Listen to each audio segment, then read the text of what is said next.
नमस्कार दोस्तों, बहुत बहुत स्वागत है आपका हमारे YouTube चैनल में। और इस कोर्स में बिना समय गवाए आइए हम अपने कोर्स को शुरू करते हैं। कोर्स का नाम है how to handle income tax scrutiny assessment under section 1433 और ये हमारी दूसरी वीडियो है जिसके अंदर हम असेसमेंट की बेसिक प्रोविजंस को डिस्कस करेंगे। तो चलिए शुरू करते हैं। सबसे पहले जानते हैं जो स्क्रूटनी असेसमेंट है तो उसके अंदर what is the meaning of scrutiny. Scrutiny word जो है वो हम यूज करते हैं किसी चीज को रिव्यू करने के लिए, एग्जामिनेशन के लिए या इंस्पेक्शन के लिए। In the same way income tax जो स्क्रूटनी असेसमेंट करता है तो वो भी हमारे जो बुक्स हैं, जो फाइनेंशियल्स हैं, उनको रिव्यू करने के लिए, उनकी एग्जामिनेशन के लिए स्क्रूटनी असेसमेंट को ओपन करता है।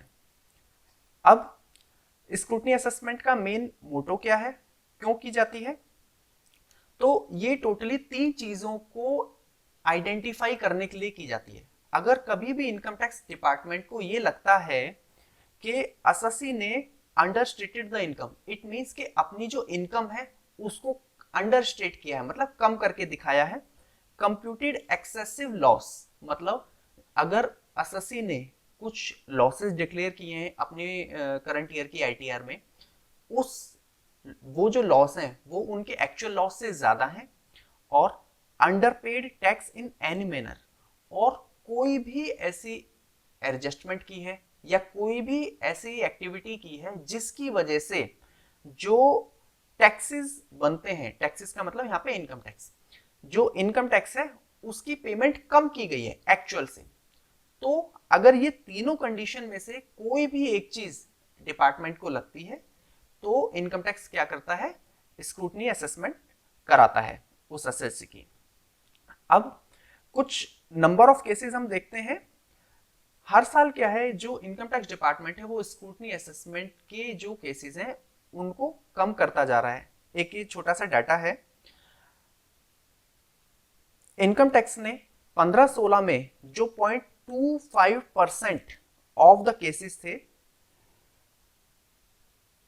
जो 0.71% थे, उसको कम करके 0.25% कर दिया है असेसमेंट ईयर 18-19 में।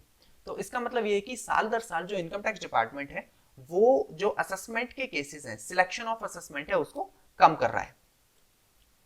अब बात करते हैं कि जो स्क्रूटनी असेसमेंट है वो कब कहा जाएगा कि उसकी शुरुआत हो गई है, इनिशिएशन।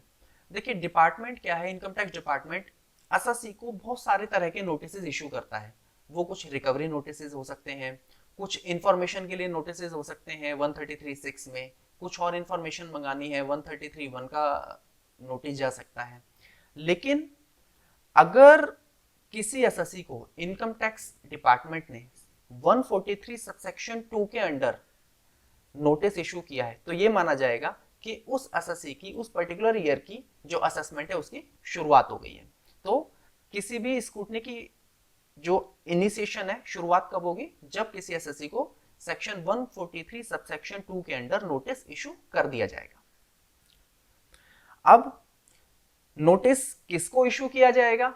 तो इनकम टैक्स क्या करता है, 143(2) का जो नोटिस इशू करता है उसके अंदर क्या वर्डिंग्स होती है कि आपकी इस पर्टिकुलर ईयर की जो आईटीआर है उसके अंदर हमें कुछ क्लेरिफिकेशन चाहिए, तो विद इन 15 डेज और विद इन 30 डेज आप हमें जो भी जानकारी आपसे मांगी जाए उसको दीजिए। तो ये कहते हुए 143(2) का नोटिस इशू किया जाता है। अब बात आती है कि किनको इशू होता है, तो सिर्फ उन असेसीज को होगा जिन्होंने आईटीआर फाइल की है, क्योंकि उन्हीं की आईटीआर के अंदर इनकम टैक्स डिपार्टमेंट कुछ क्लेरिफिकेशन मांगेगा। अब जब हम ये चीज डिस्कस करते हैं तो एक क्वेरी आती है, तो सर ये तो अच्छा है कि अगर हम आईटीआर ही अपनी फाइल ना करें किसी साल की तो उस साल की तो स्क्रूटनी असेसमेंट होगी नहीं, तो हम आईटीआर भी फाइल नहीं करते, टैक्स भी पे नहीं करना पड़ेगा। तो चलिए नेक्स्ट पॉइंट देखते हैं। अगर आप किसी साल की आईटीआर फाइल नहीं करते हैं तो आप बिल्कुल ठीक सोचते हैं कि आपकी स्क्रूटनी असेसमेंट नहीं होगी, लेकिन इसके अलावा भी इनकम टैक्स के पास अदर मेजर्स हैं। वो आपको जो एक दूसरा सेक्शन है, सेक्शन 148, उसके अंदर असेसमेंट कर सकते हैं, जो कि है इनकम एस्केप्ड असेसमेंट। उसके लिए हम एक सेपरेट कोर्स बनाएंगे जब इसमें डिटेल में डिस्कस करेंगे। अब बात आती है कि 143(2) का नोटिस इशू हो गया, is it sufficient to initiation of the assessment? तो only issuance of notice is not sufficient, it must be served. जो वर्ड सर्व्ड है वो हाईलाइट किया गया है, तो उस नोटिस की सर्विस भी होनी जरूरी है, तभी ये माना जाएगा कि वैलिड जो नोटिस है 143(2) का वो इशू किया गया है और जो वैलिड स्क्रूटनी है वो हो रही है। नेक्स्ट पॉइंट देखते हैं कि सर हमने ये तो समझ लिया कि जो सेक्शन 143 सबसेक्शन 2 है उसको इशू करते ही ये माना जाएगा कि स्क्रूटनी शुरू हो गई, तो क्या कोई इसकी टाइम लिमिट भी है, कब तक ये नोटिस आ सकता है और कब हम माने कि अगर ये पर्टिकुलर डेट निकल गई तो उसके बाद ये वाले साल की स्क्रूटनी असेसमेंट डिपार्टमेंट नहीं कर पाएगा। तो देखिए, notice shall be served on the assessee with in 6 months from end of the financial year in which return is filed. जिस फाइनेंशियल ईयर में आपने अपनी आईटीआर फाइल की है उस फाइनेंशियल ईयर के खत्म होने से 6 महीने तक ही इनकम टैक्स आपको स्क्रूटनी असेसमेंट का नोटिस इशू कर सकता है। अगर वो 6 महीने का पीरियड निकल गया तो फिर उस पर्टिकुलर ईयर में आपकी जो स्क्रूटनी असेसमेंट है वो नहीं होगी, और कोई असेसमेंट हो सकती है लेकिन स्क्रूटनी असेसमेंट का टाइम निकल गया। इसको एक एग्जांपल से समझते हैं। मान लेते हैं असेसमेंट ईयर 2021 जो कि फाइनेंशियल ईयर 19-20, उसका अगर स्क्रूटनी का नोटिस डिपार्टमेंट को इश्यू करना है तो जो फाइनेंशियल ईयर 19-20 है, मान लेते हैं अगर उसकी आईटीआर हमारी 30 सितंबर को फाइल हुई है, तो हमारा जो टाइम लिमिट क्या कहता है, 6 months from end of the financial year in which return is filed.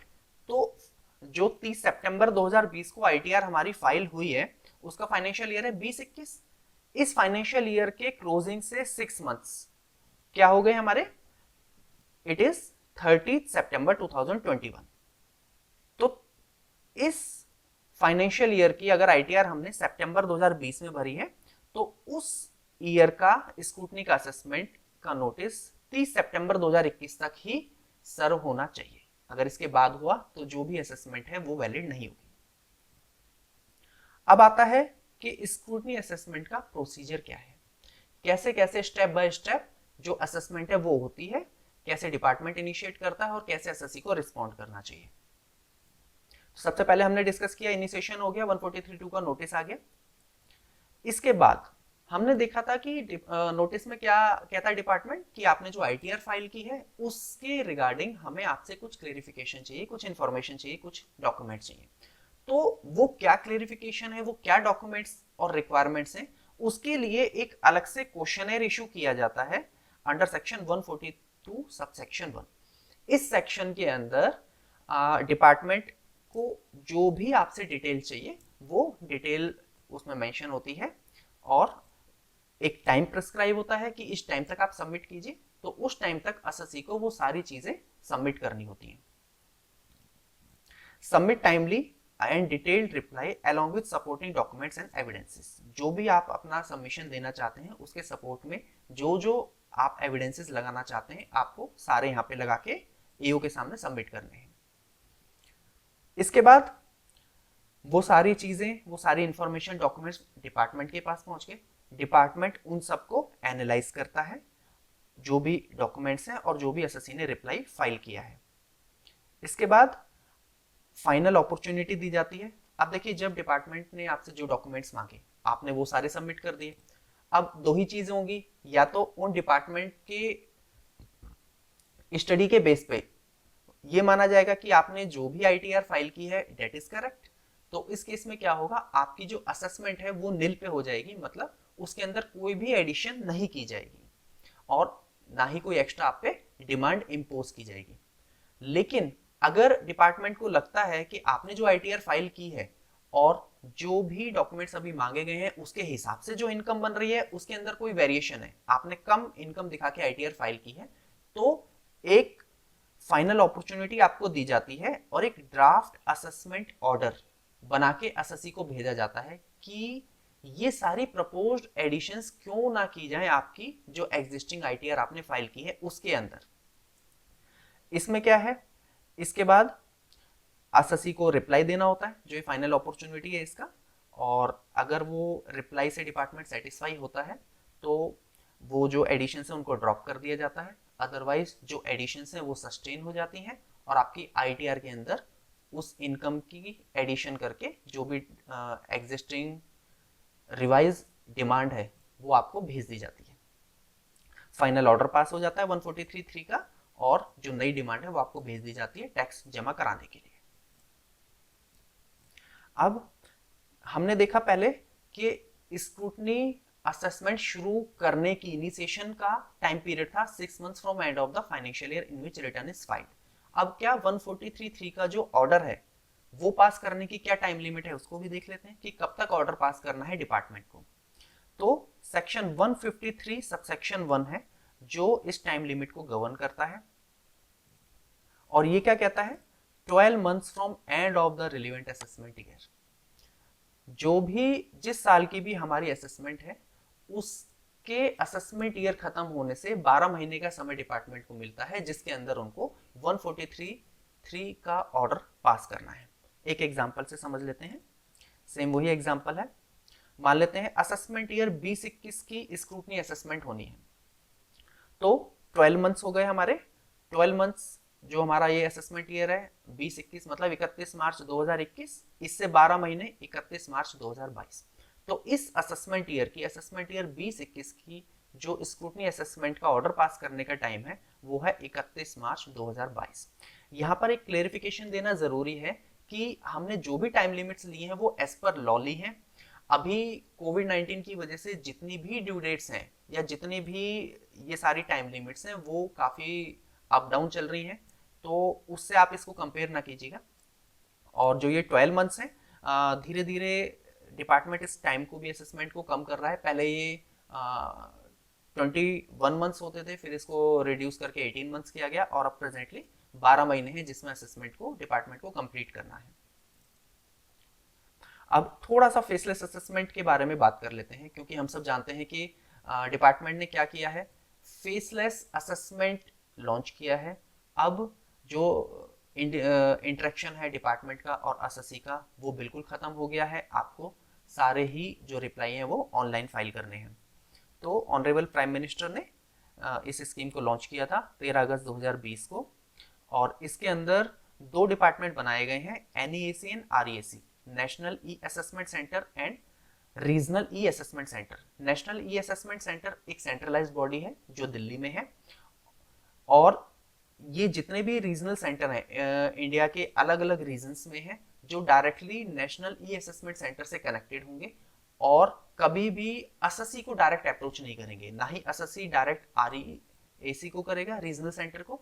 जो भी कम्युनिकेशन होगी असेसी नेशनल सेंटर को भेजेगा, और national centre, national e assessment centre फिर किसी भी रीजन को कंप्यूटराइज्ड मैनर में उस केस को अलॉट कर देगा, और वहां पे असेसी की जो असेसमेंट है वो की जाएगी, ना कि जैसा पहले होता था ज्यूरिडिक्शनल AO के पास। अब ये करने का टारगेट क्या है, 3 मोटो जो डिपार्टमेंट ने एस्टेब्लिश किए हैं, great transparency, efficiency and accountability. इन 3 चीजों को इंश्योर करने के लिए जो फेसलेस असेसमेंट स्कीम है उसको लॉन्च किया गया है। फेस टू फेस इंटरेक्शन ये हमने बात कर ली, अब एलिमिनेट हो गया है, और असेसमेंट विदाउट ज्यूरिडिक्शनल AO हो रही है। All scrutiny assessments will be conducted online through IT portal. Income tax portal के थ्रू ही सारे आपको नोटिस आएंगे, और उसी नोटिस के रिप्लाई में ऑनलाइन ही आपको अपने सारे जवाब सबमिट करने हैं, और जो भी आप अटैचमेंट्स लगाना चाहते हैं वो लगा सकते हैं। आने वाली वीडियो में हम एक लाइव डेमो भी देखेंगे कि आप कैसे अपने ऑनलाइन जो रिप्लाईज हैं फाइल कर सकते हैं, और कैसे अटैचमेंट्स कर सकते हैं, किन किन बातों का उसमें ध्यान रखना चाहिए। तो थैंक्स फॉर वॉचिंग। उम्मीद करते हैं वीडियो आपको हेल्पफुल लगी होगी। अगर आपकी कोई भी क्वेरीज हैं आप हमें भेज सकते हैं, और अभी इस कोर्स में बने रहिए, आने वाली और वीडियोस भी आपके लिए वेट कर रही हैं। Thanks for watching. दोबारा मिलते हैं आपसे अगली वीडियो में।